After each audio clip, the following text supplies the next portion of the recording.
Hello everyone, welcome back to the channel. My name is Callum and I have a new episode for the Houston Zoo Recreation. No Pantanal build is complete without a grassland habitat, especially filled with everyone's favourite rodent, the capybara. Houston's Pantanal features an immersive grassland not just with the capybara, but 6 species. We can find all the iconic grassland species here like rhea, anteater, capybara, tapir, and smaller birds. Remember to like, comment and subscribe for more videos. The last area of the Pantanal is by far its largest. A large, mixed species grassland, about 3,000 metres square, allows plenty of room for the 6 species needed, some of which, like the baird's tapir, fairly large. With a large habitat with many naturalistic features, several viewing areas are required for viewing all these animals. In this case I am building 4 viewing areas. 2 of these will be covered viewing shelter buildings, and 2 will be outdoor path viewing. There will be no high barriers or moats in this habitat to prevent escapes. A simple mesh fence and the occasional natural log will keep these animals safely in the habitat. On the backstage side, a tall wooden fence blocks out any buildings from view. In addition to plenty of grassland scenery, a representation of a Pantanal watering hole is built at the front of the habitat. While most of the Pantanal has been about lush wetland or river habitats, the grassland habitat shows us what the Pantanal may look like in the summer when the flooded grassland drains away.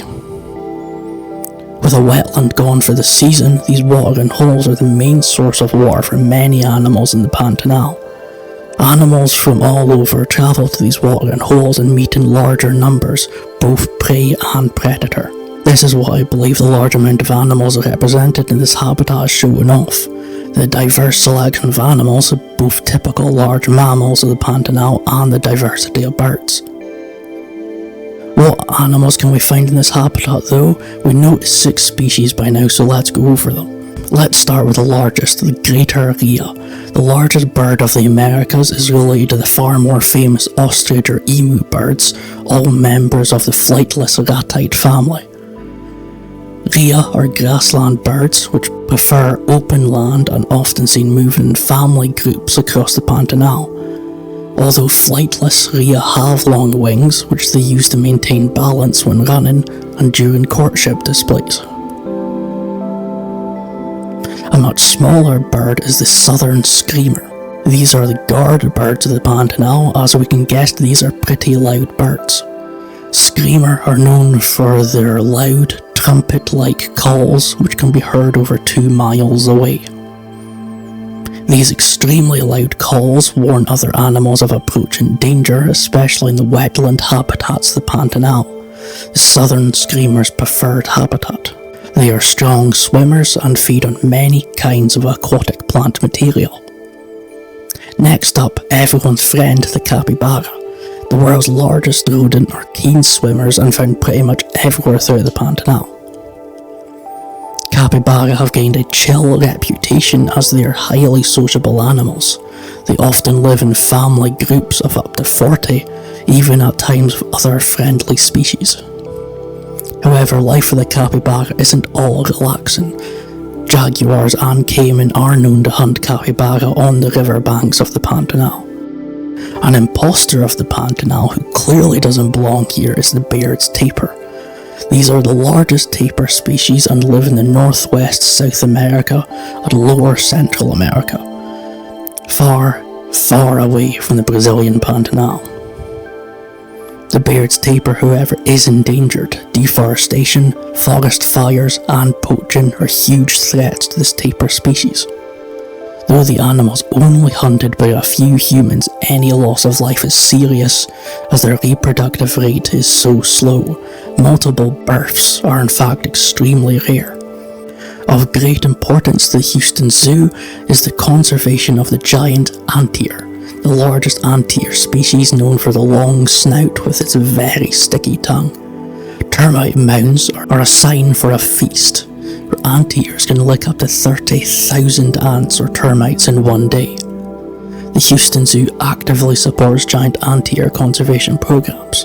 The zoo provides salaries, training and expertise for biologists and vets working with wild anteaters in Brazil.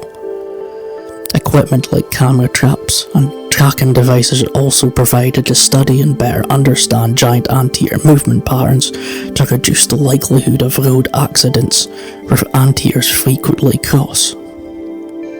Lastly, we have another bird, a migratory bird to the Pantanal is the coscobra swan. This is the smallest swan species, but is in fact one of the largest waterfowl found in South America. These pure white swans with red legs and beak look more like geese than a swan. From an evolutionary standpoint, these are an interesting bird as they belong to their own genus. Scientists are studying to see if they might be an evolutionary link between whistling ducks, geese and swans. So Belden currently is one of the viewing shelters for this grassland habitat. This is a cattle ranch themed shelter with notably rustic Pantanal building materials. The roof is made of corrugated metal panels, stained wood and wooden slats for the trim and beam supports. This is actually the roof design of the shelters of this stage of the Pantanal rather than the asphalt roof used last episode in the Jaguar viewing shelter. For the walls, a rustic approach is definitely used here. A mud wall trim is used for the lower wall section, coloured a sandy-like colour to hopefully match the Pantanal terrain featured in this habitat.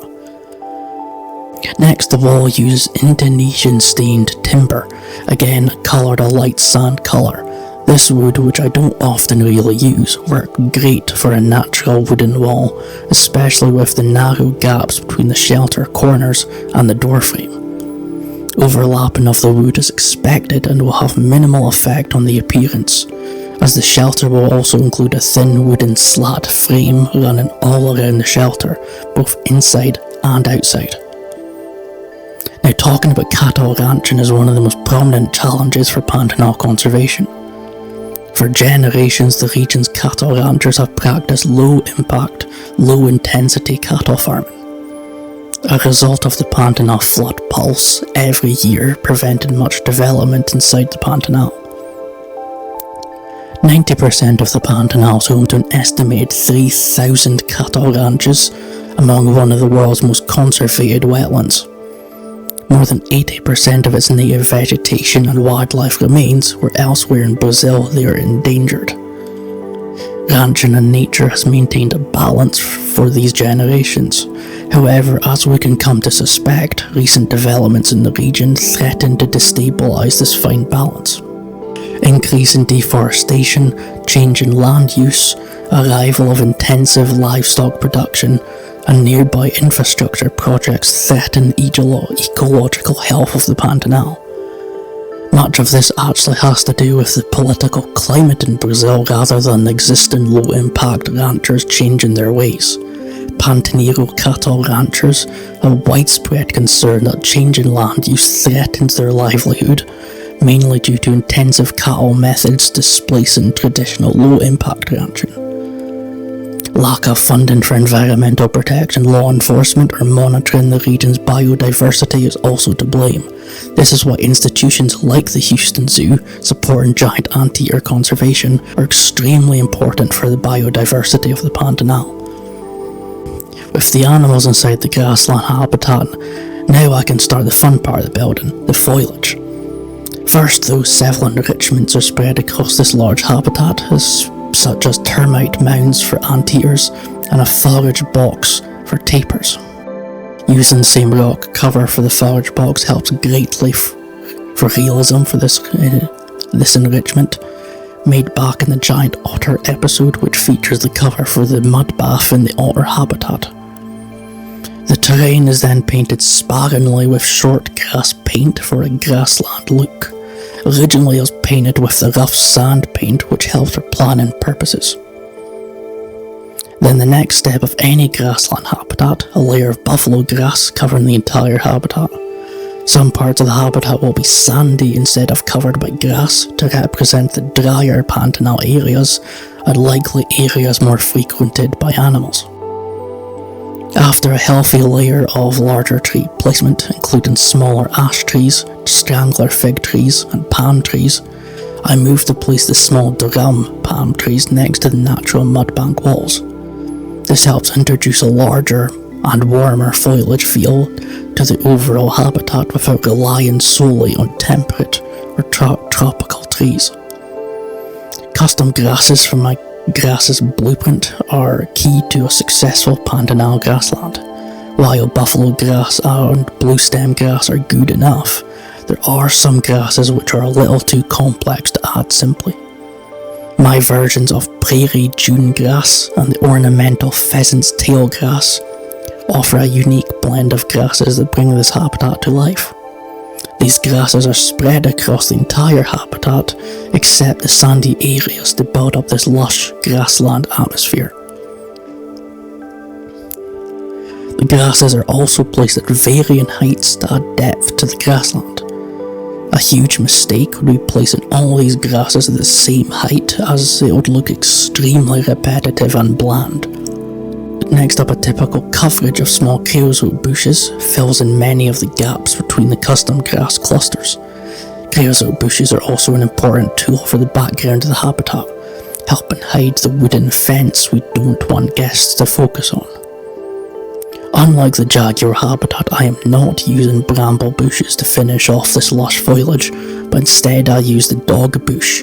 This is a fantastic bush to add a wide, leafy foliage amongst the endless bunches of grass.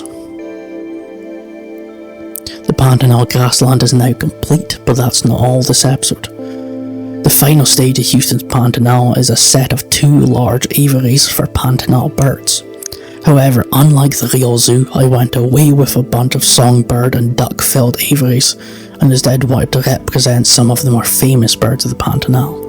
We already have macaw, rhea, screamer and swan represented, so I thought why not include one of the predator birds, red-legged Seriema. The red-legged Seriema is an unusual bird found through the grassland of South America. It looks and is related to the African secretary bird, which fills in the same niche in their respective habitats. The Seriema is famous for its unique way of killing its prey, which consists of snakes, small mammals and reptiles. When killing a large prey such as a snake, it'll pick it up with its beak, forcibly throw it at the ground until it's stunned or dead. I really wouldn't want to be a snake when that happens. The red-legged Seriema prefers walking than flying, although unlike the rhea, this ground-dwelling bird does actually fly. Seriemas will run from threats to up to 15 miles per hour or 24 kilometers per hour before finally taking flight. The Seriema isn't alone in this aviary, it shares it with the most iconic toucan species, the Toco Toucan. This toucan is the largest toucan species that can grow up to 60 centimeters, though their impressive orange beak accounts for nearly half that length. Toco Toucan is famously known for its beak. Toucans will use their beak to skin fruit, their favourite food. One might imagine the beak must be quite heavy for this bird, but it's actually made of many air chambers, which makes it very light. The aviary for these birds is a tall one, simply made of dark grey metal beams and mesh. For viewing, glass viewing areas are built, 2 for the aviary on the right and left sides. The theme for this aviary is a savanna aviary. Both the red-legged Seriema and the Toco Toucan can be found in various habitats, but semi-open grassland, such as forest edges in the grassland, is the idea for this aviary. While the toucan doesn't fly just yet, I'm placing the same macaw flying enrichment frames for a future update hopefully soon. Currently the toucans are limited to the ground as they don't have any flight animations. However, they can climb occasionally on accessible branches. Using habitat branches like these provides a nice, natural climbing frame. However, it isn't that simple. Something Frontier fails to let more players know is that branch traversability breaks far too easily. Here in the traversable overlay, we can see the green accessible line breaking when connecting to other branches. This means the animal cannot access the frame. The green line needs to be solid throughout the frame, so manual adjustment, such as turning, flipping and angling the branch to connect the line, is required even if it is tedious work. There are some parts that may simply just refuse to connect, such as sharp corners with 3 connecting branches. However, it is close to the enrichment frame, which will allow the toucans to access by using the vertical lock. Very similar to the grassland habitat, the savanna aviary uses a blend of grass and sand paint, a layer of buffalo grass, and scattered custom grasses along with more dog bushes. It works really well for a Pantanal grassland theme, whether it is for a small bird like the Toco Toucan or a large bird like the greater rhea. An assortment of palms, grassland and temperate trees can be added to make this aviary a bit more lively, filling in the larger vertical space inside this aviary. Let's tour the final area of the Pantanal then. We start just across from the second jaguar viewing area we left just last episode.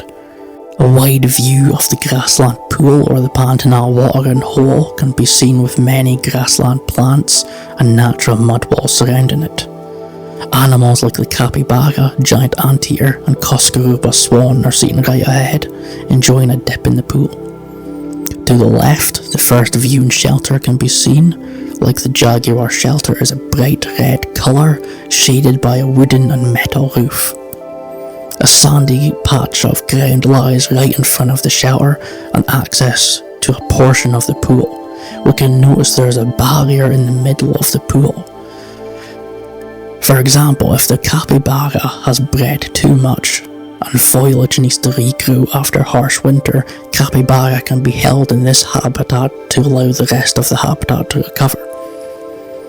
Leaving the shelter, we continue to explore the rest of the habitat. Luckily, we get a chance to see a giant anteater really close up, with its bushy tail brushing against the fence. A boardwalk crosses the grassland pool, bringing us to the second viewing area, but honestly the boardwalk and this area is all one viewing area thanks to the lack of foliage. We can get a fantastic view all the way down the habitat here, seeing the abundance of grasses against the semi-tropical tree background. On the other side, a pair of caiman statues can be found floating on this side of the pool. Caiman were originally planned for the Pantanal, but sadly never made it to the finished result.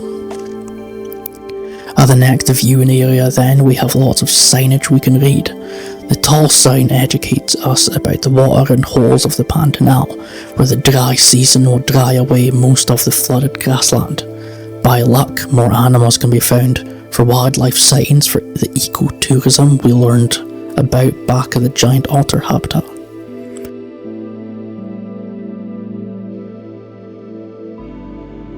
We also have signage for each of the 6 species in this habitat. In order, we have giant anteater, capybara, rhea, southern screamer, coscobra swan, and baird's tapir. Leaving the pool area takes us to the cattle ranch themed shelter in the middle of the habitat. This shelter offers a great glass viewing area, offering views of some of the bedding areas, the dual termite mounds and sweeping grassland views. One of the best sights here in the grassland is seeing a rhea run across the habitat, and these flightless birds at their full speed is a great sight. With the bedding here, we can also get some fantastic views of the range of animals seen here. It's not all views inside the shelter though, there's also some signage about the cattle ranches of the Pantanal.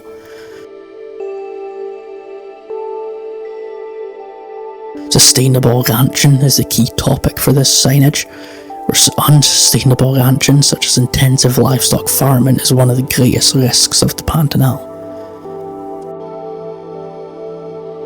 Another part of the Pantanal education is the display of this tapir capture equipment. These rustic wooden traps allow researchers to capture and release tapir safely for conservation purposes, such as tagging tapir to track their movement patterns. We'll come up to the last viewing area of the Pantanal grassland, where we're going to learn about Houston's conservation efforts for the giant anteater. Conflicts with man-made roads threaten anteaters would frequently use these crossings. I haven't mentioned it yet, but Houston has also received its urban skyline, which is the nearby spa complex. Obviously, this completely ruins the immersive skyline we did have for a natural Pantanal trail, but it is true to life. Each of these buildings matches the exact real-life building, and I did not use some generic building found on the Steam workshop, despite the urge to do so. Of course, if we can ignore the looming skyscrapers, we get another fantastic view of the grassland. The grasses are particularly lush in this part of the habitat, adding to the realism. After the grassland habitat, the path winds its way back to the Texas wetlands. Before that, though, we have two aviaries to explore. The first aviary is the savanna aviary, representing the smaller birds we may find on the forest edge of the Pantanal grassland. Inside the aviary we can find two birds, the red-legged Seriema and the Toco Toucan. Very much like the Pantanal grassland, this aviary contains the same foliage with more open areas to represent the diverse grassland foliage. Toco Toucans can't currently fly just yet, but we can get great views of the red-legged Seriema, the Pantanal's predator bird. There are two viewing glass windows for this aviary, but often the first one we're at is the best to view the birds. The second viewing window does offer a nice open view into the aviary, but we can only expect the Seriema to come over here occasionally. Next to Savannah Aviary is the wading bird aviary, another large aviary home to jabiru stork, white-faced whistling duck, and a roseate spoonbill. The spoonbills in particular are quite active in this aviary and are easily seen in many parts, especially near this window thanks to an enrichment nearby. Jabiru are the unique bird of the aviary though. These are very large wading birds known for their striking black head and neck paired against their white body. The jabiru is one of the most iconic birds of the Pantanal, as they are the largest flying birds found here. Sadly though, they don't seem to be near as common in captivity. Often it will be the American wood stork instead, especially in North American zoos. As with a wading bird aviary, water is the key theme here. The Pantanal is a haven for birds with its extremely biological rich ecosystem, abundance of water, and a key migration stopping point for many birds. That's the final build video of South America's Pantanal complete. Thanks for watching everyone and see you next time.